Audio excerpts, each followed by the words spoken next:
Hey, what's up guys? Ben Clark here for Adapt to Perform. In today's video I'm going to be talking about how I independently urinate as a quadriplegic.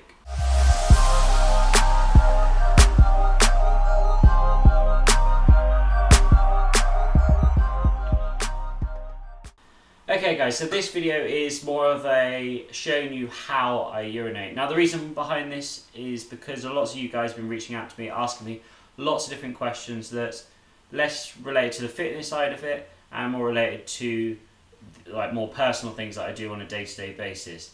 So I decided to do this. Now, as I said, this video is more of an instructional video of how I actually urinate, and maybe if you're doing something similar, or this could be an option for you. It's not necessarily about my story of my bladder, because believe me, that's a whole different video. And if you'd like to see that video, I'll be more than happy to do it, but you've got to give this video a thumbs up and let me know in the comments down below if that's something you would like to see, because I've had a hell of a lot of operations on my bladder and it's been more of a problem than anything else that I've had in my spinal injury. So if you want to know about that, give this video a thumbs up, and that's it, comment down below.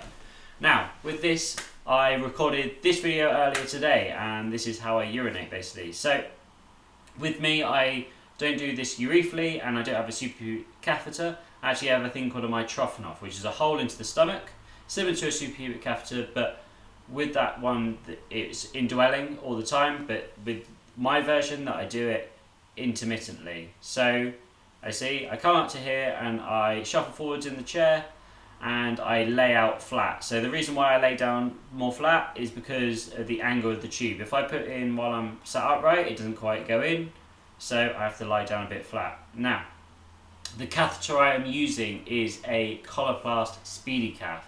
Now, Coloplast SpeediCath is a great one because it's straight, which really helps. It's not that flexible, it's just a little bit bendy, which is good for me, so I'm not struggling pushing it in, and it's also pre-lubricated. Now, the great thing about a pre-lubricated catheter is that I'm not fiddling around, not having to carry around extra piece of equipment, to lubricate up my catheter. It's going to go in easily because it has got the lubrication already, and it's going to have not that much damage on the area because it's quite a nicely designed one. Now, what you're seeing is me taking off my tape and gauze. So the reason I got the tape and gauze is that I've got an ACE stopper in place. Now, an ACE stopper is essentially a plug for the mitrophanol, and it means that when I am going about my day-to-day life, I'm not just leaking all over the place through this hole. So it's a really great little thing that just basically stops myself wetting myself during the day, which, Right, so once I've done that, I've taken the ACE stopper out now. So I've taken the gauze off, taken the ACE stopper out, and I insert the catheter. I do this nice and slowly. I don't want to cause any damage whatsoever. And I insert nice and slowly. As I do this, then I need to aim the other end of the catheter in the toilet and sit there and wait until it's finished. Now, made the mistake of having 2 big glasses of water before I did this, and it meant that I'm going to be here for a while now, as you'll probably see.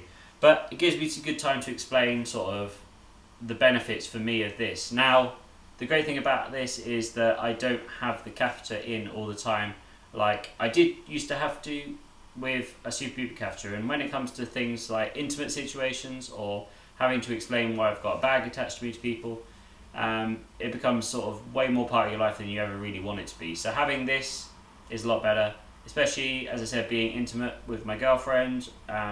It means that there's not a catheter in the way, slapping around, hitting her in the face. So that's a massive bonus to myself. Okay, so once I've finished there, I then make sure that I take the catheter out nice and slowly and I put it back in the bag. Now once I've done that, that is done with. I can dispose of that, and I put the ACE stopper back in, put the tape and gauze on. If the tape and gauze is sometimes a little bit wet, I obviously replace that. We don't want that because otherwise it was smelling a wee, and we don't want to smell a wee all day. And then I'm done basically, and I sit back up in my chair and I'm all good. Okay guys, so there was my little demonstration of how I urinate. Now, you might have a lot more questions about various things there. I will just say I did wash my hands beforehand, but hygiene is something that's really difficult when you're doing this, because I could go and wash my hands and then get into the toilet. I've put my hands on my wheels, to push myself into position. So it's not going to be perfect. Now, I do get urine infections still, that's still a problem, but they're nowhere near as bad as what they used to be when I had a suprapubic catheter. I feel like this is a really great way to empty my bladder fully, and I can do it independently, and I don't have that catheter in the place the whole time. So for me, this is really, really good, really, really helpful, and maybe it could be helpful for you too. It is a big procedure, but as I said in the start, if you want to know more about this procedure, please let me know down below. I'm happy to do it, but as long as you guys want to see it, I'm not going to just do it if no one wants to see it. So let me know about that down below. And if you're new to the channel, make sure you subscribe, give this video a thumbs up, and I will see you next time.